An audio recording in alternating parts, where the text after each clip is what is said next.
Si las puertas se te han cerrado, recuerda que siempre hay una puerta abierta para ti.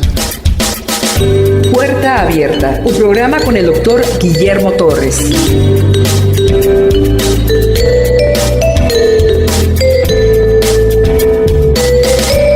Terminamos el capítulo 34 de Génesis.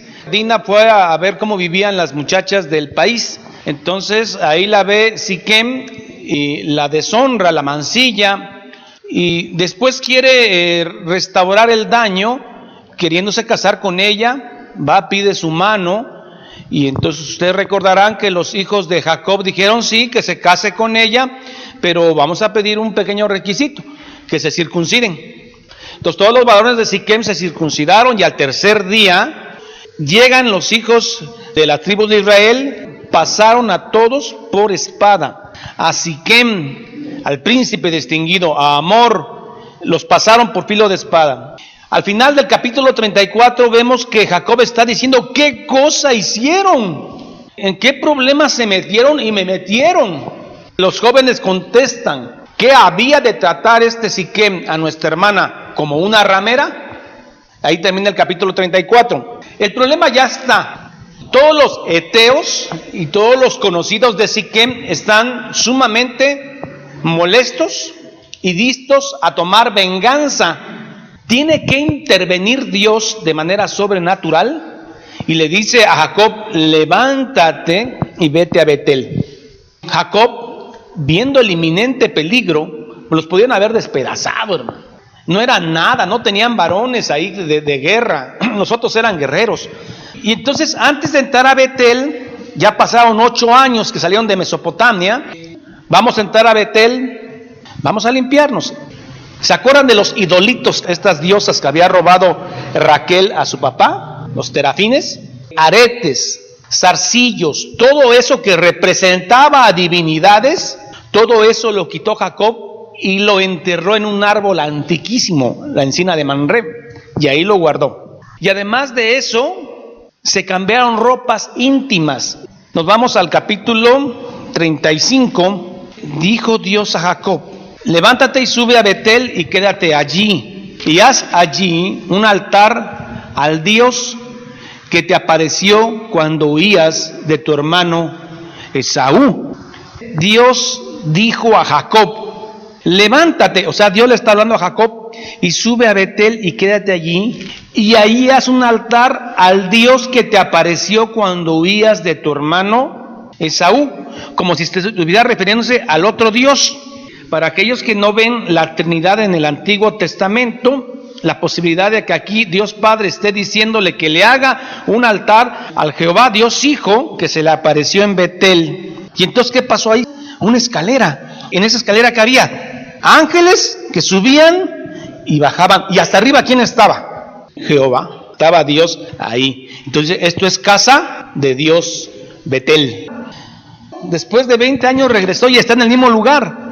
Entonces Jacob dijo a su familia y a todos los que con él estaban: quitad los dioses ajenos que hay entre vosotros y limpiaos, un baño físico, y mudad vuestros vestidos, un cambio de ropa simbólica, un baño, y afuera todos los ídolos. ¿Por qué? Porque van a entrar a Betel.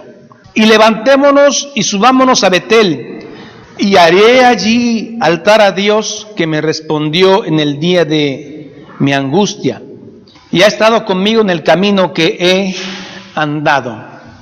El Dios que me respondió en mi día de angustia.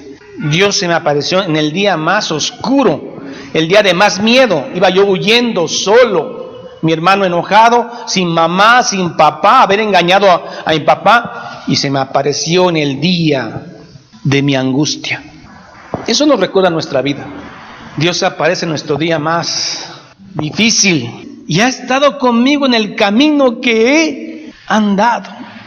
Así dieron a Jacob todos los dioses ajenos que había en poder de ellos, y los zarcillos que estaban en sus orejas, que tenían figuras de diosas, y Jacob los escondió debajo de una encina, un árbol viejo que estaba junto a Siquem, ese árbol famoso donde también estuvo Abraham en Génesis 12:6.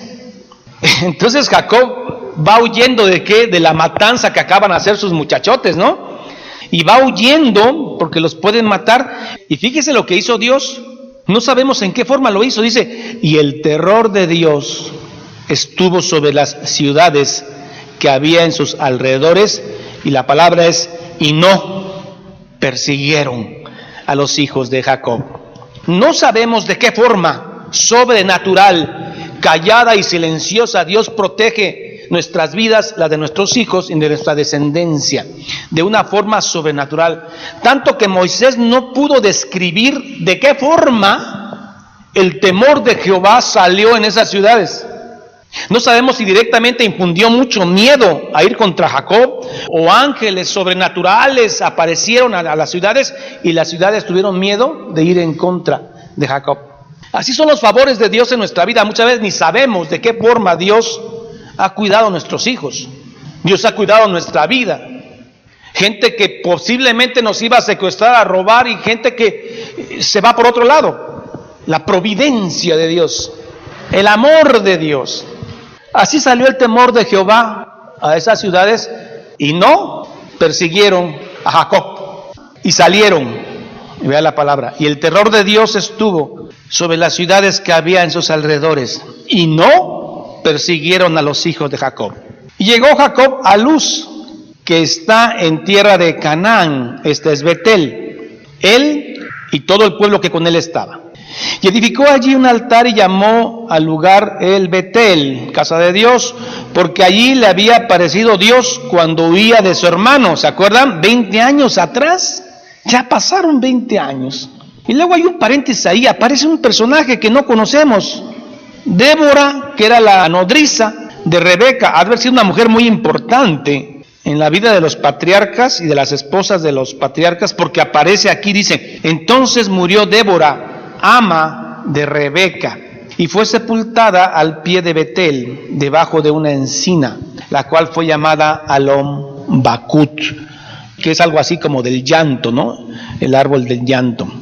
Apareció otra vez Dios a Jacob, cuando había vuelto de Padán Aram, y le bendijo, y le ratifica el cambio de nombre, y le dijo Dios, no se llamará más tu nombre Jacob engañador, sino Israel, el que ha luchado con Dios, será tu nombre. Y llamó su nombre Israel. También le dijo Dios, yo soy el Dios omnipotente, crece y multiplícate, una nación y conjunto de naciones procederán de ti, y reyes saldrán de tus lomos. Un rey famoso que viene de las tribus de Israel, ¿quién es? David. ¿Quién otro? Salomón. Y naciones. La promesa que era para Abraham, ahora es tuya. La tierra que he dado a Abraham y a Isaac, la daré a ti, que antes eras Jacob y ahora eres, y a tu descendencia después de ti daré la tierra. Esa casa la compró mi abuelo, la heredó mi papá, ahora la tengo yo en posesión. Unos añitos más estará posesión de uno de mis hijos. Y quiero decirle que la tierra va cambiando de dueño. Usted es tan pasajero, es tan breve, que lo que usted tiene no es suyo. En unos años lo tendrá su hijo, su nieto, su bisnieto. Y si usted regresara 3 generaciones después, lo sacan a patadas de acá. Pues yo la compré, sí, pero tú ya te fuiste, ¿no? Ya, ¿a qué vienes? Pero yo quiero ir a una herencia espiritual. De toda mi genealogía, yo soy el primero en creer en Jesucristo. Y yo lo que le pido a Dios es que mi hijo herede. Quiero decir que él también sea convencido por el Espíritu Santo y crea. Y así cuando yo me marche al cielo, esté en espera de que mi hijo me alcance. A esa tierra me estoy refiriendo, al cielo. ¿Qué es lo que usted debe pedir, hermano? Entonces, con sus hijos y sus nietos, que también crean en Jesucristo y sean salvos. Y una vez esa familia se vuelva a reunir en el cielo, de tus lomos saldrán príncipes y reyes. Hablo de ese sacerdocio celestial, no de este. Aquí muchas veces ni nos conoce la gente. Bien dijo Jesús, nuestro mundo no es este. Si esperamos reconocimiento de este mundo, estamos fritos. tierra, que su nombre sea conocido allá arriba. Eso es lo importante. Y luego el verso 13, y se fue de él Dios. Quiere decir que estaba hablando cara a cara con Jacob. Y se fue de él de una forma física, se va, porque estaba con él. Y esto es lo que muchas veces los hermanos pentecostales no entienden, que Dios habló de una forma en el Antiguo Testamento porque no había escritura. Jacob no tenía una Biblia donde ir a correr, a ver qué dice Dios, aquí está la escritura completa, aquí va a ver qué me dice Dios. Entonces Dios hablaba cara a cara. Hay hermanos pentecostales ahora que con este tipo de lectura dicen, no, ayer Dios se me presentó en forma de ángel con una espada de oro y me habló y me dijo, yo le contesté, él me dijo, pide ese dinero a la iglesia, y yo le dije, no Señor, no quiero pedir más dinero a la iglesia. Sí, pide ese dinero. Y una discusión, peleé con Dios anoche, y bueno, Dios me dijo que pidiera dinero. ¿Cómo ven esos sueños? Y ahí están, y la gente, amén, hermano, qué chulo profeta nos mandaste, mira, y ahí va la lana.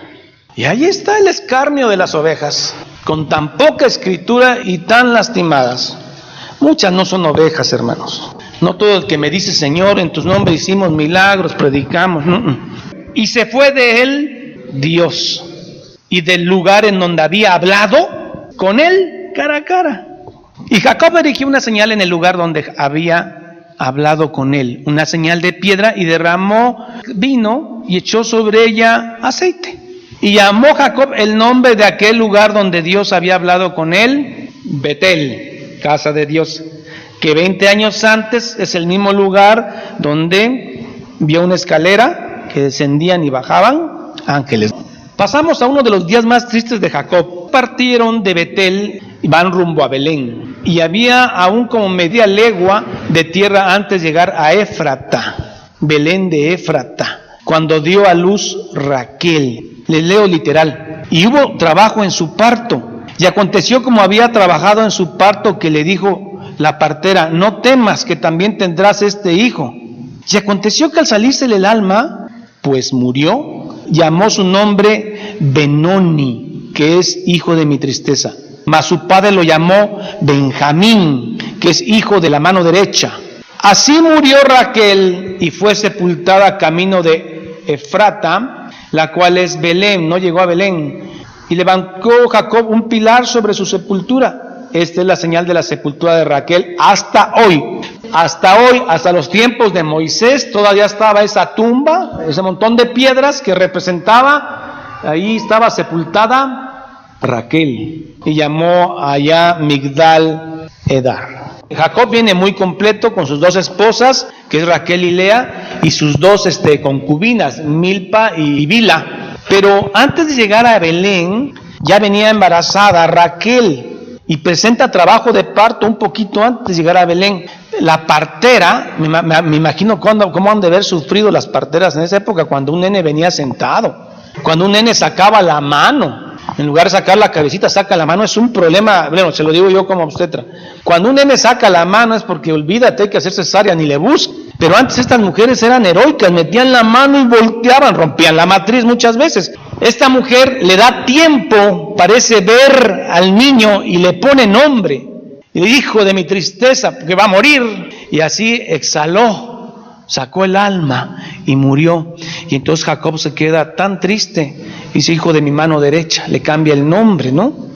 Yo creo que nací en otra época, hermano. A mí me hubiera gustado nacer en épocas bíblicas donde la gente no andaba con tanta prisa, hermano. Usted a veces platica con una gente y va corriendo, va con el celular. Tanto tiempo sin vernos y duro con el celular. O sea, la gente tiene tanta prisa. No había luz eléctrica, la luz eléctrica nos aleja. Las luces con vela acercaban a la gente. Se juntaban 4 o 5 a contar historias. Hoy cada quien está con su televisión, con su foco. Es un relajo. Cosas tan bonitas que se perdieron, pero hay otras ventajas. ¿Cómo te sacaban una muela antes? Y hermano, ahora llegas, te sientas bien limpio y todo, te hacen un puntito acá. Ya se la sacaron sin dolor, hermano. Y vamos a regresar al tema. ¿Cómo habrá sido este parto de esta mujer? Dolorosísimo. ¿Cuánto que se le salió el alma? Se ha muerto Raquel, la esposa a la que realmente amaba Jacob. Y luego Rubén es el primogénito. Se sube a la cama de una de las esposas de su papá Jacob con Bila. Uy, este detalle está muy, muy mal. Esas son las tribus de Israel, para que vean que no es gente perfecta, para que se dé cuenta e idea por qué Dios lo llamó a usted, no por bueno ni por perfecto, sino por su soberana voluntad, su consejo eterno divino, y porque Él es misericordioso y lleno de gracia. Por eso está usted aquí, no por bonito. No tenemos nada, es por gracia, es por misericordia, por la bondad de Dios que usted está aquí, y de eso damos gracias, ¿verdad? Le agradecemos al Señor. Pero fíjese que Rubén, clásico un ser humano, se mete con la esposa de su papá, y el papá se da cuenta, dice, y se queda callado. Se la va a guardar para final de Génesis, donde lo destituye como primogénito, no le dice nada. Entonces, una vez que pasa este evento, dice, creo que es correcto, dice Moisés, volver a poner la genealogía de Jacob, y vuelve a dictar quiénes son los hijos de Lea, quiénes son los hijos de Raquel, de Bila y de Silpa. Ahora vamos a hablar sobre la muerte de Isaac. Después vino Jacob a Isaac, su padre, a Manré. ¿Cuántos años sin verse? 27 años, 28 años sin ver al hijo que se escapó engañándolo. Y ya han pasado 27 años y sigue el viejito vivo, man.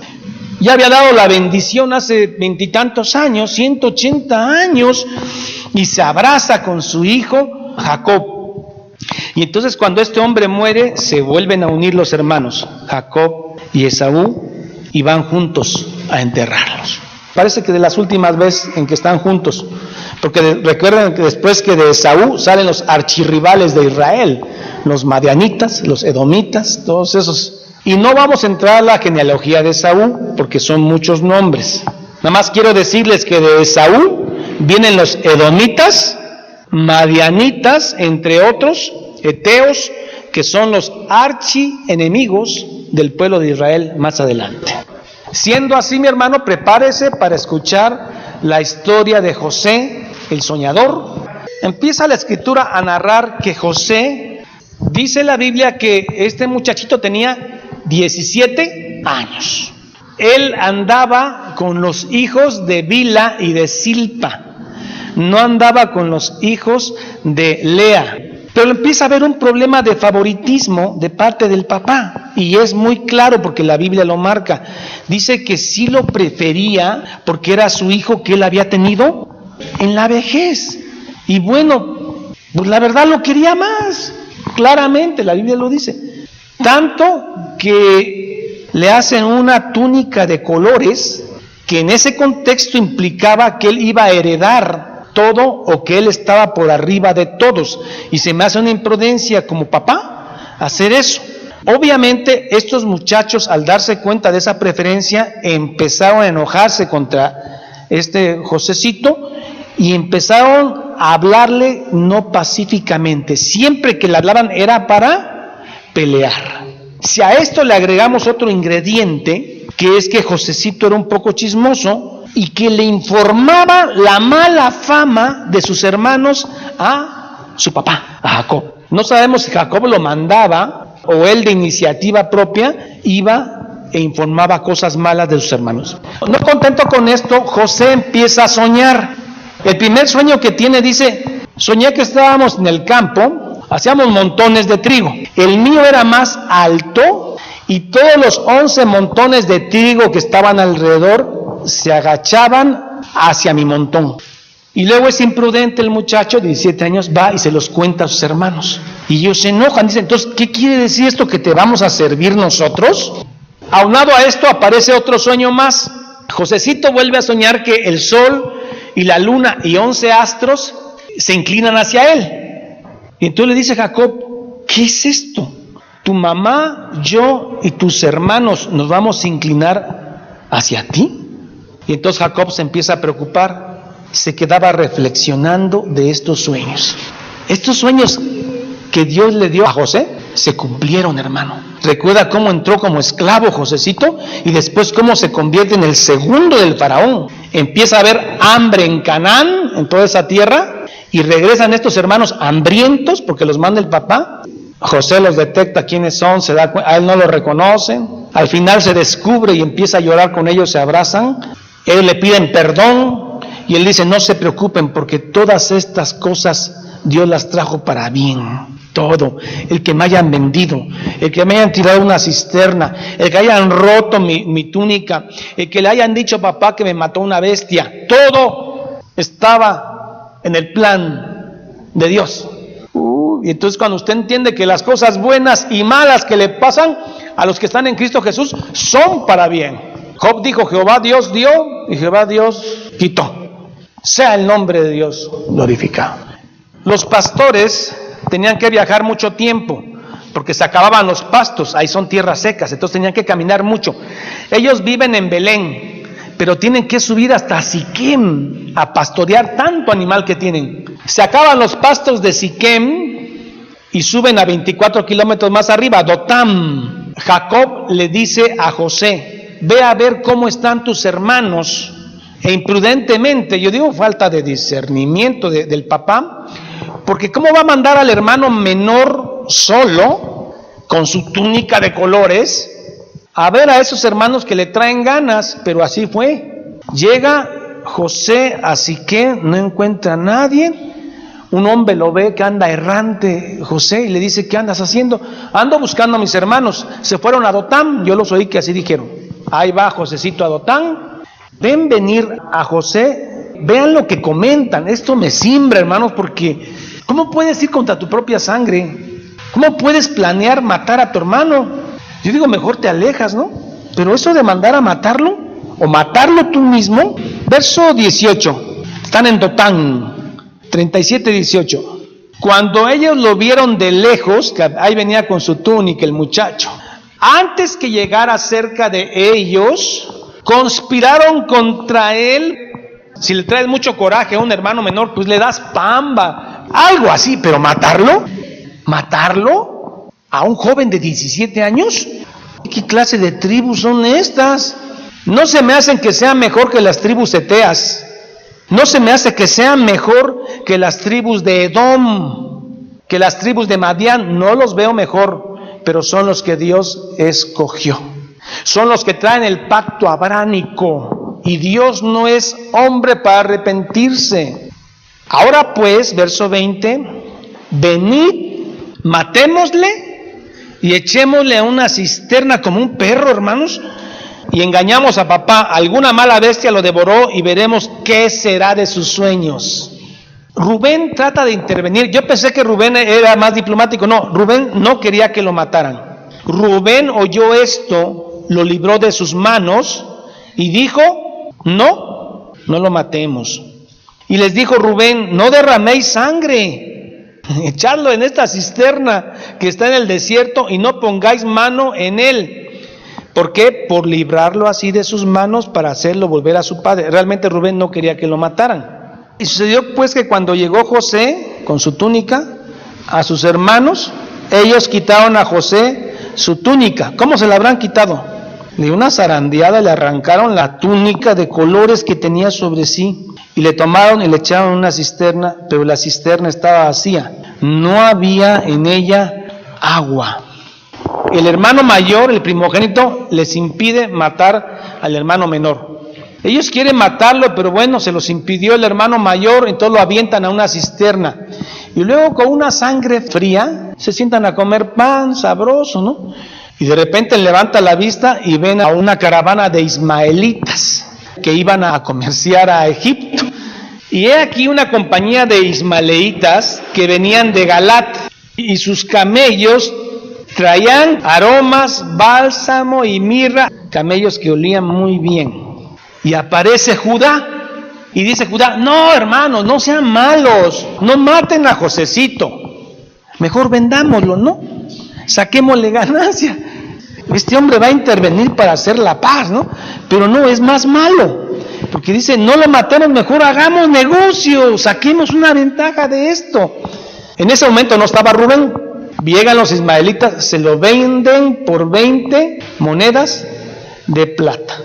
Aclaro esto que no es el tema. En la Biblia, en el Antiguo Testamento, hay tipos de Cristo.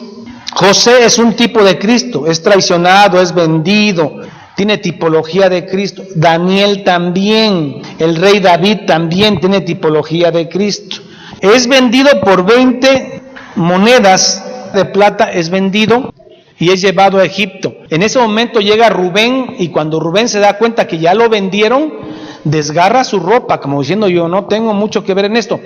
Pero después se añade al plan de engañar al viejito, y entonces se regresan todos los hermanos, matan un cabrito, miren el simbolismo, y manchan la túnica de José. Regresan a Éfrata y le dan la terrible noticia a este hombre. ¿Reconoce esta túnica? Y él la ve, la observa, pues seguramente él la mandó a hacer o la hizo. Dice, esta es la túnica de José, que seguramente fue despedazado por una mala bestia. Y rasgó Jacob sus vestidos. ¿Cómo Dios sigue bendiciendo a Jacob por el pacto que hizo con Abraham?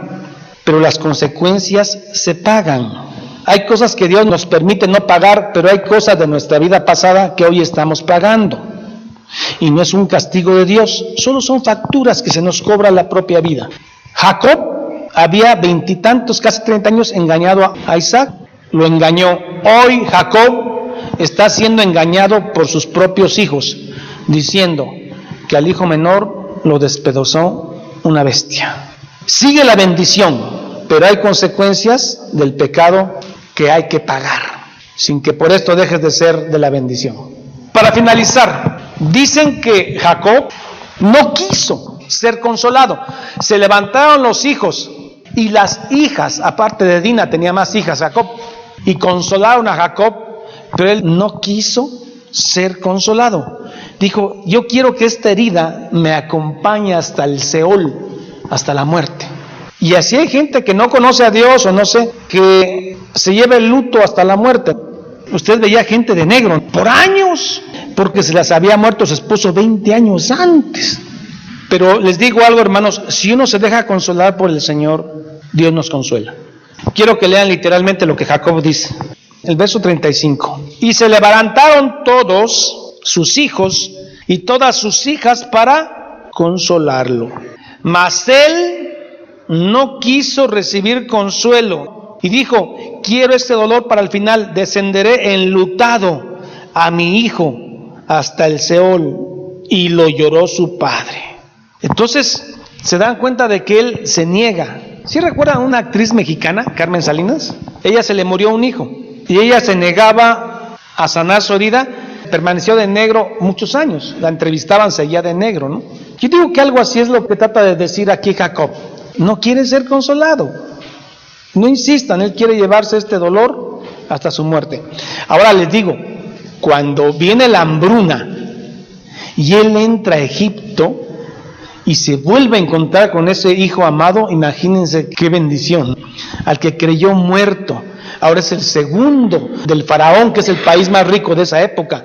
Ahí está su José. Y José los perdona a todos, dice, porque Dios hizo todas las cosas para bien. No lloren, muchachos, dice. Todo estuvo en el plan de Dios desde el principio, hasta que me vendieran. Por eso uno entiende la historia, que hay cosas tan difíciles que pasan en nuestra vida, están en el plan de Dios a los que son en Cristo Jesús. O lea la historia, por favor, tan hermosa de la Escritura. Recuerde que la única fuente de revelación actual es la Escritura.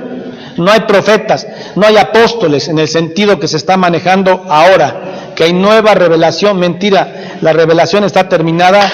Vaya usted a las Escrituras.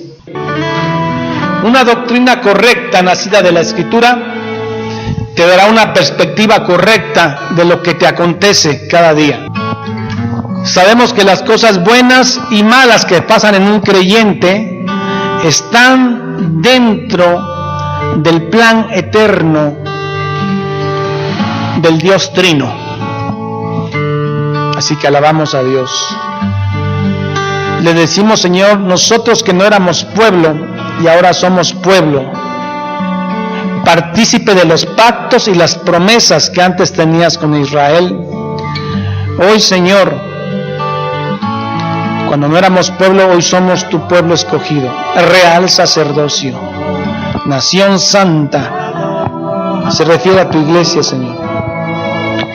Y ahí estamos nosotros, por gracia, sabiendo que todas esas cosas que nos pasaron y nos pasarán serán para bien, están en tu plan eterno. Solo ayúdanos, Señor, a pasar las pruebas de tu mano. A través de la historia de José nos dimos cuenta cómo tu voluntad santa, tu misericordia permanecerán hasta el fin de los tiempos. Te damos las gracias por la palabra vertida de tu escritura. En el nombre santo de Jesús. Amén y amén. Jehová es mi pastor, nada me faltará. En lugares de delicados pastos me hará descansar. Junto a aguas de reposo me pastoreará. Confortará mi alma. Me guiará por sendas de justicia por amor de su nombre. Aunque ande en valle de sombra de muerte, no temeré mal alguno, porque tú estarás conmigo. Tu vara y tu callado me infundirán aliento. Aderezas mesa delante de mí en presencia de mis angustiadores. Unges mi cabeza con aceite, mi copa está rebosando. Ciertamente el bien y la misericordia me seguirán todos los días de mi vida, y en la casa de Jehová moraré por largos días. Salmo 23. Esta es la paz que Dios te da a través de su palabra. Busca un grupo de personas que te ayuden a leer e interpretar la Biblia. Te invitamos a escuchar el programa Puerta Abierta con el Dr. Guillermo Torres, pastor de la iglesia La Familia de Dios. Todos los días por esta estación.